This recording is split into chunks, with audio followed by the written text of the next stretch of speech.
Shalom, haleluya. Saudara-saudara yang dikasihi Tuhan Yesus, selamat sore. Saudara, kita baca dalam Mazmur pasal 51 ayat yang ke-10. Doa Daud pada waktu dia bertobat dari dosanya. Biarlah aku mendengar kegirangan dan sukacita. Biarlah tulang yang kau remukkan bersorak-sorak kembali. Saudara-saudara, selama Daud menyembunyikan dosanya, dia sangat menderita. Dia bilang, tulang-tulangnya serasa remuk. Tapi kemudian dia diampuni dosanya, dan dia bilang, tulang-tulang yang kau remukkan itu bersorak-sorai, bersukacita, menari-nari. Ada orang yang beranggap begini, enak sekali ya, kalau berdosa diampuni, berdosa diampuni, berdosa diampuni. Terus-menerus berulang kali berdosa diampuni. Orang Kristen keenakan berdosa diampuni, tidak kapok berdosa. Saudara-saudara, omongan ini ada benarnya kalau didasarkan pada pendapat dosa itu enak.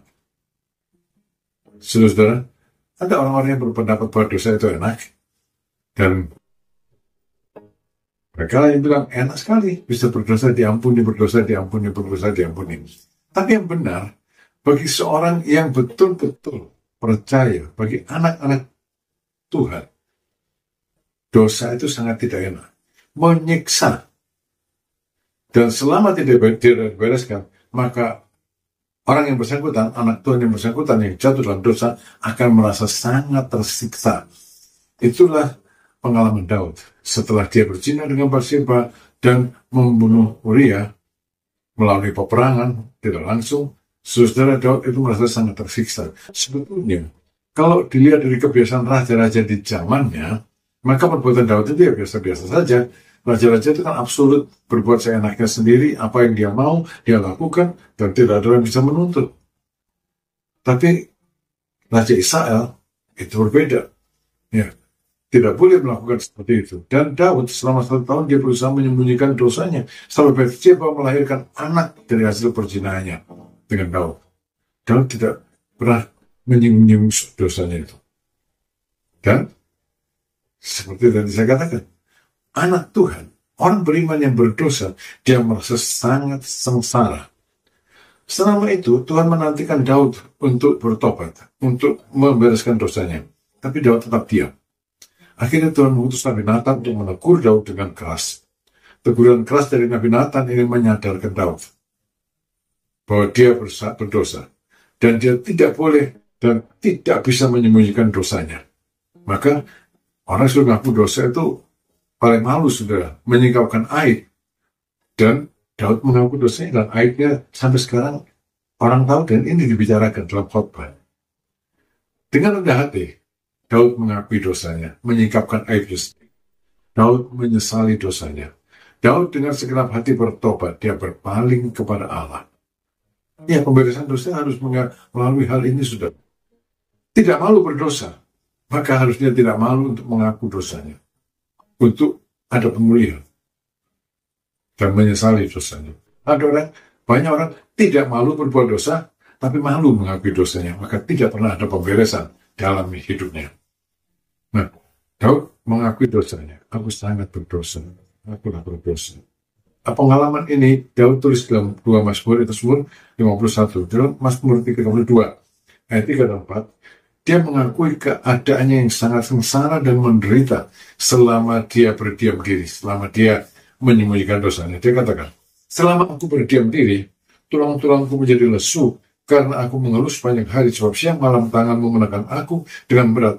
Sumsumku menjadi kering seperti oleh teriknya musim panas Selah. Saudara, selama Daud menyembunyikan dosanya, Allah tidak tinggal diam. Tangan Allah menekan Daud dengan keras, dengan berat. Itulah yang menyebabkan Daud bilang, aduh, setelah dia bertobat, dia bilang, aku mengerti, tulang-tulangku kau remukkan. Tangan Tuhan menekannya dengan keras. Ya, dalam Mazmur 32 tadi dia bilang, tulang-tulangku menjadi lesu, sumsumku menjadi kering. Ini ada satu ungkapan orang Israel untuk menyatakan betapa sengsaranya penderitaan batin yang ditanggungnya. Hidup penuh keluh kesah. Tapi pada waktu Daud membereskan dosanya, mengakui dosanya, menyesali dosanya, Tuhan mengampuni. Dan Dia bilang tadi, tulang yang kau remukkan bersorak-sorak kembali. Tulang yang remuk menari-nari kembali dari Tuhan akibat pembebasan dan pengampunan Tuhan. Maka juga dalam Mazmur 32, Daud berkata, berbahagialah manusia yang kesalahannya tidak diperhitungkan Tuhan. Berbahagialah manusia yang kesalahannya tidak diperhitungkan Tuhan. Saudara, saya ulangi lagi, tadi dikatakan banyak orang tidak mau berbuat dosa, tapi malu mengakui dosanya. Maka tidak ada pembebasan dalam hidupnya. Kita sebagai anak Tuhan tahu, Allah mengampuni dosa. Kapanpun Allah itu tetap mengampuni dosa. Enak karena diampuni. Tapi penderitaan akibat dosa itu begitu berat, sehingga meskipun diampuni, orang Kristen tidak berdosa. Anak Tuhan memilih untuk tidak merencanakan dosa. Saudara-saudara, kalau kita tidak merencanakan dosa, kita menari-nari kembali.